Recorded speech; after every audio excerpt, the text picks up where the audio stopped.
Hello, my name's Jane Bird. I'm going to tell you a story that my nana told me. It's about her father, my great grandfather. He lived in Tavistock at the time of this story, and he worked as a gardener. It was this big house out on the moor, just on the edge of the moor, mind you, only about somewhere between 3 and 4 miles. And he'd walk there along the road every morning, do his day's work, and then walk back. And despite how beautiful the moor is, he did usually stick to the roads. It's quite tempting to take a shortcut, but you've got to be careful about that. The weather can be very changeable. You can easily have 4 seasons in one day. It's the fog that you need to be most careful of, though. So as you lose your way, get disorientated, and there are some bits of the moor you don't want to get stuck in. It can be quite boggy out there. You can drown in a bog, and you still hear of that happening today. Anyway, he was a sensible chap and usually came, to and from along the roads. But on this particular day, he just fancied a shortcut.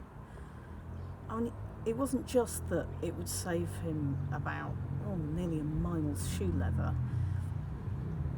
It's that it was a beautiful day, and he knew where he would be walking. He knew that he'd cut across Whitchurch Down and go round by the Pimple. Do you know the Pimple? It's there's a hill above Tavistock, and it overlooks the whole town. And there's this funny 3-sided stone-built thing with a pointy roof on it, and it's part folly. It's brilliant to navigate by. But it's also the water tower that serves the whole of the town. Anyway, so cross Whitchurch Down, over to the Pimple, round by there, onto the cricket club, round the pitch, and then on the other side you'd be able to rejoin the path, and then the road, and then home. And then he could have something to eat and put his feet up. And for whatever reason that day, that's what he did. It's funny though, because as soon as he left the road, it clouded over that little bit and pressed on a little bit further, and the air felt a little bit damper than it had done, and pressed on a bit further, and by the time he got to the Pimple, well, it was a little bit fuzzy. There was definitely mist in the air. And on a bit further from there to the cricket club, and well, he could see the cricket pitch because the edge of the boundary is all marked with big granite boulders, and that's why he wasn't too worried. I think he knew that if he could get to the edge of the cricket pitch, it would be fine. He'd orientate himself around the different boundary stones, follow it round, and he'd be fine. And that's what he did. He had to, because by the time he got to the first boundary stone, he couldn't see anything else at all. He really couldn't see anything else at all. But he stood next to it and reorientated himself so as to find the next boundary stone, and then he set off for it. And when he got to the next one, repeated that process again, stood by it, changed his angle just a little bit, set off for the next stone. And he thought, it'll be fine, I'll get round, it'll take me a little bit longer because I'm not walking quite as fast as I was now. But he was trying to watch his step, and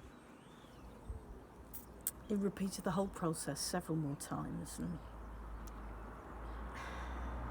there's this sense of growing unease that came over him. There was lots of different aspects of that. Partly he realised he was getting slower. Partly he realised that all these boundary stones were looking remarkably similar to each other. And there was this feeling that something funny was going on. He'd known foggy weather on the moor. It's not usually this quick to to disappear into such poor visibility conditions. So he worked it out in the end. He knew that someone was having a bit of mischief at his expense, and well, it had never happened to him before, but he'd heard of it happening to other people. He knew that he was being Pixie-led. You might not quite believe me, but well, there are pixies all over that part of the moor. You'll never see them, but they're there, and they're quite powerful. They've definitely got the power to change the weather, and they were that day. And he also knew what he had to do to sort it all out. Put his hands in his pockets. He reached out the last coin he had. It was only a farthing. And he put it down in front of him. And he shut his eyes tight. And he turned around on the spot, all the way round 3 times. And after the 3rd time, he slowly opened his eyes again, hoping that he would see that the fog was beginning to rise and lift, and that he'd be able to see his way home. And that's what happened. He was okay that time. The pixies accepted his offer.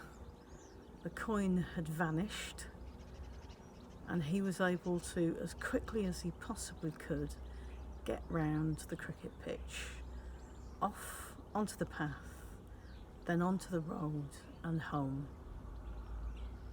And that's how it all happened. That's the story he told his family when he eventually got home. That's why he looked a bit the worse for wear. That's why he had no money. He'd been Pixie-led. And that's the story that my Nana told me very many years later. So it must be true.